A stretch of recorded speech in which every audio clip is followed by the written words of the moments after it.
Hi kids, it's Nana, and tonight I'm going to read some spooky stories. I hope you like them. In a small town not far from here, there was an old abandoned house. No one ever went near it because everyone said that it was haunted.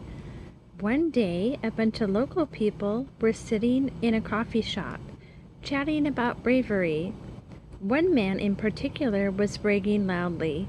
"I'm not afraid of anything," he boasted. "Oh yeah?" asked his buddy. "I'll bet that you aren't brave enough to spend a night in the old abandoned house." The boaster didn't want to admit that he was afraid, so he agreed to sleep in the house that very night. At dusk, he arrived at the house alone. He checked every room and found nothing unusual. He chose an upstairs bedroom, spread out his sleeping bag on the floor, and tried to sleep. He had just dozed off when he heard a faint noise from downstairs. He strained to hear what it was. It sounded like someone was moaning these words: "I am the ghost of the bloody finger. I am in the front hall." The man told himself that he was just imagining things. It must be the wind, he thought.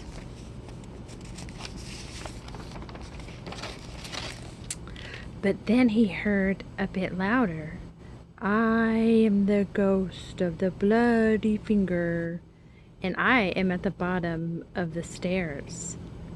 "My imagination is running wild," thought the man. "I'm just going to go to sleep, and soon it will be morning." But then he heard even louder: "I am the ghost of the bloody finger, and I am at the top of the stairs." The man dove inside his sleeping bag. He got all cuddled inside. He was starting to get nervous. He could still hear the ghost coming closer. "I am the ghost of the bloody finger. I am in the upstairs hall." The man hid his head under his pillow, but he could hear the ghost coming even closer. "I am the ghost of the bloody finger, and I am in your bedroom, near your bedroom door." The ghost paused in the doorway. "I am the ghost of the bloody finger," and he paused. "Do you have a Band-Aid?"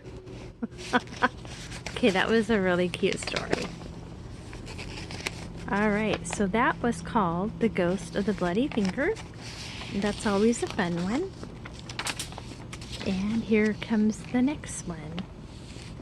Once there was an old woman who went out into the woods to dig up some rocks to cook for dinner. Sorry. Once there was an old woman who went out into the woods to dig up some roots to cook for dinner. Not sure what kind of roots she was digging up, but she was digging up some roots. She spotted something funny sticking out of the leaves and dug around until she uncovered a great big hairy toe. There was some good meat on that toe, which would make a really tasty dinner.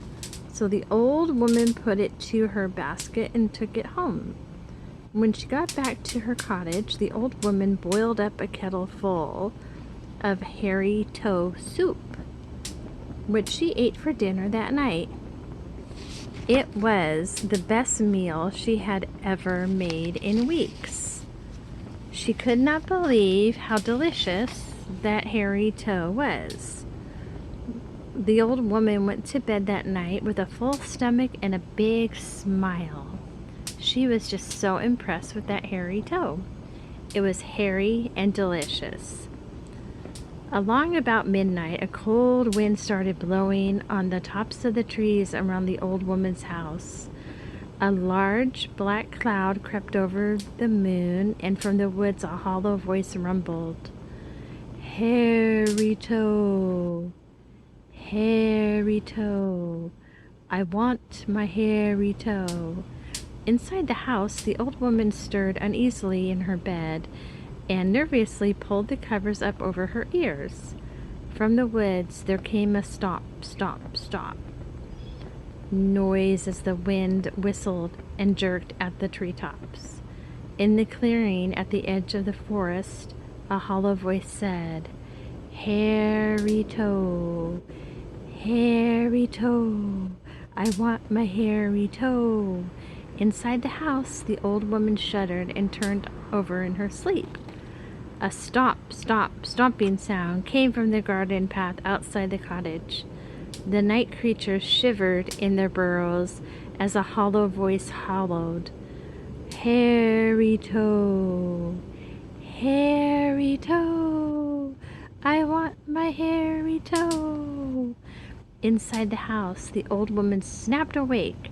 Her whole body shook with fright as she listened to the angry howling in her garden. Jumping out of her bed, she ran to the door and barred it. Once the cottage was secure, she lay back down to sleep. Suddenly, the front door of the cottage burst open with a bang, snapping the bar in two and spinning it and sending it flying into the corners of the room.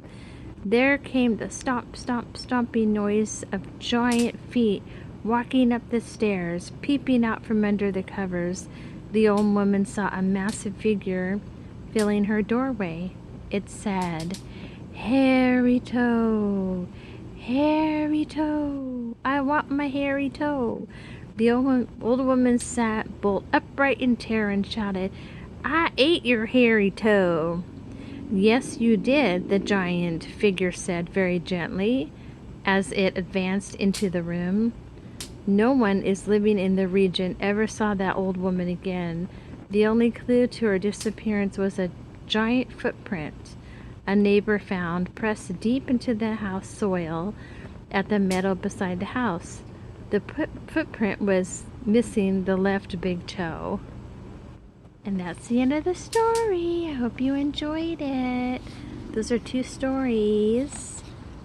If you want to hear more, let me know. Have a good night.